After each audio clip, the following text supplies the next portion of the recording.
Chapter चल रहा है हमारा इंडियन इकोनॉमी 1950 टू 1990। तो उसके अंदर हमने लास्ट वीडियोस में पढ़ा था कि हमारे लॉन्ग टर्म गोल्स। तो उसमें एक गोल था ना मॉडर्नाइजेशन। तो आज ये क्वेश्चन मैं आपसे पुटअप कर रहा हूं कि मॉडर्नाइजेशन किस तरह से एम्प्लॉयमेंट जनरेशन के कॉन्ट्राडिक्ट है। मतलब ये दोनों एक दूसरे के कॉन्ट्राडिक्शन है। कॉन्ट्राडिक्ट समझते हो ना कि अगर मॉडर्नाइजेशन होगा तो उस पे नेगेटिव इम्पैक्ट आ रहा है। तो यही हमारा क्वेश्चन है कि मॉडर्नाइजेशन किस तरह से एम्प्लॉयमेंट जनरेशन को कॉन्ट्राडिक्ट करता है। देखो, मॉडर्नाइजेशन का मीनिंग आप जानते ही हो कि लेटेस्ट टेक्नोलॉजी है ना। कैसी टेक्नोलॉजी? जिसमें मशीन्स यूज होती हैं, है ना, जिसके अंदर हम मैनुअल वर्क कम करके कैपिटल इंटेंसिव टेक्निक, दो टेक्निक होती है आपको पता ही है। एक लेबर इंटेंसिव टेक्निक होती है, एक कैपिटल इंटेंसिव टेक्निक होती है। ठीक है, तो अगर हम कैपिटल इंटेंसिव टेक्निक लगाते हैं तो दैट मीन्स वो मॉडर्नाइजेशन है। अब चाहे वो फार्मिंग में हो, उसके अंदर हम ट्रैक्टर, पहले बुलक कार्ट यूज होती थी, बहुत सारी मैन पावर यूज होती थी। आज क्या है कि हर चीज के लिए मशीन आ गई है ना। तो इसे हम मॉडर्नाइजेशन कहते हैं। लेकिन इस पे नेगेटिव इंपैक्ट क्या है? ये अंडरस्टूड है कि अगर मशीन्स काम करेंगी तो ऑब्वियसली वो रिप्लेस किसको करेंगी? वो रिप्लेस करेंगी ह्यूमन बींग्स को, है ना। तो जो लेबर जॉब थी, जो लेबर वर्क काम करता था, तो वो अब मशीन्स करने लगेंगी। तो ऑब्वियसली मशीन ज्यादा अच्छा काम करती है, उसकी कैपेसिटी ज्यादा होती है ह्यूमन बींग से। तो इसका मतलब क्या हो गया कि अगर मॉडर्नाइजेशन होगा तो बहुत सारे लोग अनएम्प्लॉयड हो जाएंगे। लेकिन अब ये नहीं कह सकते कि हमें मॉडर्नाइजेशन नहीं करना चाहिए, क्योंकि मॉडर्नाइजेशन करने से भी जीडीपी ग्रोथ इंक्रीज होती है। लेकिन उसका एक नेगेटिव इंपैक्ट क्या हुआ कि उससे एम्प्लॉयमेंट जनरेशन की जो स्पीड है वो कम हो जाती है, यानी कि अनएम्प्लॉयमेंट इंक्रीज हो जाता है। नेक्स्ट क्वेश्चन देखो, सेक्टरल कंपोजिशन क्या होता है? सेक्टरल कंपोजिशन आपको पता है, हमारे इकोनॉमी में 3 सेक्टर हम मान के चलते हैं। कौन कौन से 3 सेक्टर? एक प्राइमरी सेक्टर, एक सेकेंडरी सेक्टर और एक टर्शियरी सेक्टर। इसको हम सर्विस सेक्टर भी बोलते हैं ना। तो primary sector, secondary sector, tertiary sector ये बताने की जरूरत नहीं है, आप जानते हो अच्छी तरह से, जूनियर क्लासेस में आप पढ़ चुके हो। तो आज हमारा ये क्वेश्चन है कि सेक्टरल कंपोजिशन होता क्या है, कि जीडीपी में किस सेक्टर का, इनमें से किस सेक्टर का कितना कंपोजिशन है। मतलब कि जैसे मान लिया ये हमारा टोटल जीडीपी है, तो अगर मैं इसका कंपोजिशन कुछ ऐसा बनाता हूं, ये देखो 3 पार्ट कर दिए। जैसे कि मान लिया प्राइमरी सेक्टर जो है वो 70% पार्ट ले रहा है। ठीक है, ये मान लिया सेकेंडरी सेक्टर है, इसको थोड़ा सा और बड़ा कर लेते हैं। सेकेंडरी सेक्टर है मान लिया वो 20% कंट्रीब्यूट कर रहा है, और जो टर्शियरी सेक्टर है वो मान लिया 10% कंट्रीब्यूट कर रहा है। तो इसे हम कहते हैं कॉम्पोजिशन। और ये कॉम्पोजिशन हमेशा एक जैसा नहीं रहता है, ये कॉम्पोजिशन चेंज होता रहता है। जैसे डेवलपमेंट होती रहती है, कॉम्पोजिशन चेंज होता रहता है। अब कैसे चेंज होता है? क्वेश्चन ये है कि क्या ये सर्विस सेक्टर के बढ़ने का मतलब जीडीपी ग्रोथ का होना है? क्या अगर अगर ये कॉम्पोजिशन कुछ ऐसा हो जाए कि प्राइमरी सेक्टर जो है ये 70% ही है, या चलो इसको मैं मान लेता हूं 60% है, इसको मैं मान लेता हूं कि ये 20 ही है, और ये भी 20% है, तो क्या ये मैं मान के चलूं कि ये वाली इकोनॉमी, पहले तो इकोनॉमी ऐसी थी, अब इकोनॉमी अगर ऐसी हो गई है, क्या वो डेवलप हो गई है ज्यादा? ये क्वेश्चन है हमारा। तो एनसीईआरटी का ये क्वेश्चन है कि is it necessary that the service sector should contribute maximum to GDP of an economy?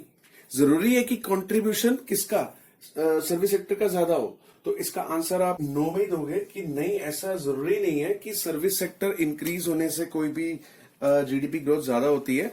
मतलब ऐसा ठीक है, मोस्टली है, लेकिन ऐसा कोई नेसेसरी नहीं है। बहुत सारी ऐसी कंट्रीज हैं जिनका प्राइमरी सेक्टर पे डिपेंडेंस ज्यादा है और वो फिर भी डेवलप्ड है, जहां पे टर्शियरी सेक्टर कम है। और बहुत सारी ऐसी कंट्रीज हैं जहां पर टर्शियरी सेक्टर का पार्ट ज्यादा और वो डेवलप है। It is not necessary that the service sector should contribute maximum to GDP of an economy. ठीक है, हमारे इंडिया में 1990 में जो टर्शियरी सेक्टर का जो कंट्रीब्यूशन था वो 40% था। ठीक है, तो जैसे जैसे डेवलपमेंट होता है, ये फैक्ट है कि प्राइमरी सेक्टर का पार्ट कम होता है और सेकेंडरी सेक्टर इंक्रीज होता है। टर्शियरी सेक्टर तो वैसे भी इन दोनों सेक्टर्स पे डिपेंड है, इस सेक्टर से डिपेंडेंस घटकर इस सेक्टर में इंक्रीज होना डेवलपमेंट का आप एक इंडिकेटर कह सकते हो। ठीक है। नेक्स्ट क्वेश्चन है एनसीईआरटी में, इसमें व्हाई वाज पब्लिक सेक्टर जानते हो आप, गवर्नमेंट सेक्टर है ना, given a leading role in industrial development during the planning period. कि जब प्लानिंग पीरियड था यानी कि 1950 टू 1990 में पब्लिक सेक्टर को यानी कि गवर्नमेंट सेक्टर को लीडिंग रोल क्यों दिया गया इंडस्ट्रीज में। आपने देखा होगा कि 1990 से पहले हर एक जो बेसिक इंडस्ट्री हो चाहे कोई भी इंडस्ट्री हो उसके अंदर गवर्नमेंट सेक्टर ही इन्वॉल्व था। चाहे वो ट्रांसपोर्टेशन देख लो, सिर्फ डीटीसी बसेस वगैरह यही सब ही चलता था, ठीक है, कोई प्राइवेट बसेस वगैरह नहीं चलती थी। अच्छा, चाहे आप कम्युनिकेशन में देख लो, सिर्फ एमटीएनएल होता था, कोई एयरटेल वोडा ये सब कुछ नहीं था। चाहे आप एविएशन में देख लो, वहां पर भी सिर्फ एयर इंडिया था, ये किंगफिशर, ये सहारा और ये सब विस्तारा, ये सब एयरलाइंस नहीं थी, है ना। स्टील्स में देख लो, सिर्फ सेल था, steel authority of India limited, या बहुत ही कम, मतलब प्राइवेट सेक्टर ऐसा नहीं कि बिल्कुल नहीं था, बहुत कम था, उसको लीडिंग रोल मिला हुआ था। ऐसा क्यों प्राइवेट सेक्टर का बहुत माइनर रोल था और मेजर रोल पब्लिक सेक्टर का था इंडस्ट्रियल डेवलपमेंट में। तो इस क्वेश्चन के आंसर में आप क्या लिखोगे,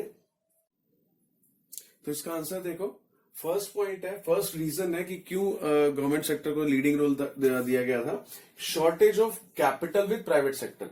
क्यों हुआ कि प्राइवेट सेक्टर के पास इतनी फंडिंग ही नहीं थी कि वो इकोनॉमिक डेवलपमेंट के लिए जिन जिन सेक्टर्स में पैसा लगाने की जरूरत है उसमें वो इन्वेस्टमेंट कर पाए, क्योंकि इसमें ह्यूज इन्वेस्टमेंट की जरूरत थी, ठीक है। और ह्यूज इन्वेस्टमेंट उस समय प्राइवेट सेक्टर में कौन, सिर्फ कुछ ही प्लेयर्स थे, जैसे कि टाटा था, एक बिरला था, ठीक है, एक मोदी था। ये अभी जो पीएम नरेंद्र मोदी वो नहीं, उस समय एक मोदी भी एक बहुत बड़ा इंडस्ट्रियलिस्ट है, तो वो था। मतलब ये 2-3 ही बिलियनियर्स थे, तो इनके अलावा और कोई ज्यादा इसमें प्राइवेट सेक्टर में कुछ था नहीं कि जो कि इन्वेस्टमेंट कर पाता, इसलिए फिर गवर्नमेंट को आगे आना पड़ा और उसमें गवर्नमेंट ने इन्वेस्टमेंट की, ठीक है। तो ये तो फर्स्ट रीजन हो गया, शॉर्टेज ऑफ कैपिटल की वजह से लीडिंग रोल मिला। दूसरा, लैक ऑफ इंसेंटिव मतलब प्रॉफिट टू प्राइवेट सेक्टर। अब देखो, प्राइवेट सेक्टर अगर आए भी आगे तो क्यों आए, एक मोटिवेशन चाहिए ना इन्वेस्टमेंट करने के लिए कि हाँ हमें प्रॉफिट मिलेगा। लेकिन ये कुछ ऐसी इंडस्ट्रीज में इन्वेस्टमेंट की जरूरत थी जहां पर प्रॉफिट की जो चांसेस थे वो बहुत कम थे, तो कम चांसेस थे प्रॉफिट होने की वजह से, इंसेंटिव कम होने की वजह से प्राइवेट सेक्टर आगे नहीं आया, तो इसलिए गवर्नमेंट सेक्टर को इन्वेस्टमेंट करनी पड़ी। और तीसरा है ऑब्जेक्टिव ऑफ सोशल वेलफेयर। अब देखो, सोशल वेलफेयर तभी हो पाएगा जब प्रॉफिट की ना सोचकर उनके वेलफेयर की सोचे, और ऐसा कोई भी प्राइवेट सेक्टर या कोई भी बिजनेसमैन तो सोचेगा नहीं, है ना। तो ऐसा तो सिर्फ गवर्नमेंट को ही सोचना पड़ेगा अगर सोशल वेलफेयर है। तो इसीलिए प्राइवेट सेक्टर की एनकरेजमेंट फिर से इस वजह से भी कम हो गई, इसलिए फिर लीडिंग रोल में पब्लिक सेक्टर को ही आना पड़ा, ठीक है। तो ये रीजन है पब्लिक सेक्टर के इंडस्ट्रियल डेवलपमेंट में पब्लिक सेक्टर के, तो ये रीजंस है पब्लिक सेक्टर के लीडिंग रोल के इंडस्ट्रियल डेवलपमेंट में, ठीक है। नेक्स्ट क्वेश्चन है इस चैप्टर में, सब्सिडीज टू फार्मर्स।